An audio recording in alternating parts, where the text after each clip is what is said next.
కనుమ అనేది మనకు సాధారణంగా పశువుల పూజ, గ్రామ సంబరాలు, వంటలు అనే భావనతో కనిపిస్తుంది. కానీ సనాతన ధర్మంలో కనుమ ఒక సాధారణ పండుగ కాదు.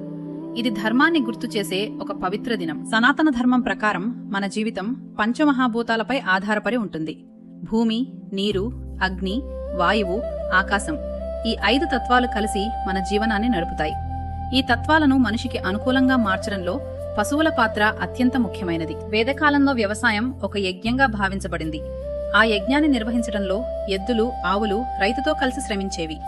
అందుకే హిందూ ధర్మంలో పశువులను భోగానికి ఉపయోగించే వస్తువులుగా కాకుండా ధర్మాన్ని మోసే జీవులుగా గౌరవించారు.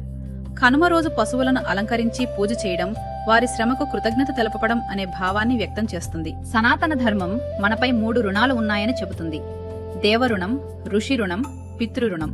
కనుమ రోజు గ్రామాల్లో జరిగే సామూహిక భోజనాలు, పశుపూజలు, దాన ధర్మాలు పితృరుణ పరిహారానికి సంబంధించిన ఆచారాలుగా భావించబడేవి. అందుకే ఈ పండుగను పెద్దలు అత్యంత పవిత్రంగా పాటించేవారు. కనుమ రోజున మాంసాహారానికి అనుమతి ఇవ్వడము ధర్మపరమైన కారణంతోనే జరిగింది.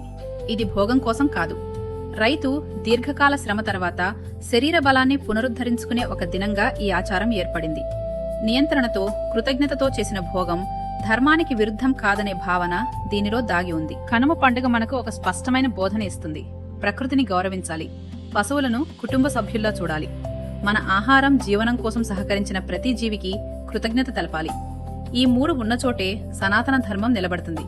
అందుకే కనుమ ఒక పండుగ మాత్రమే కాదు, ఇది మనిషి, ప్రకృతి, పశువు మధ్య ఉన్న సమతుల్యతను గుర్తుచేసే ధర్మ సందేశం.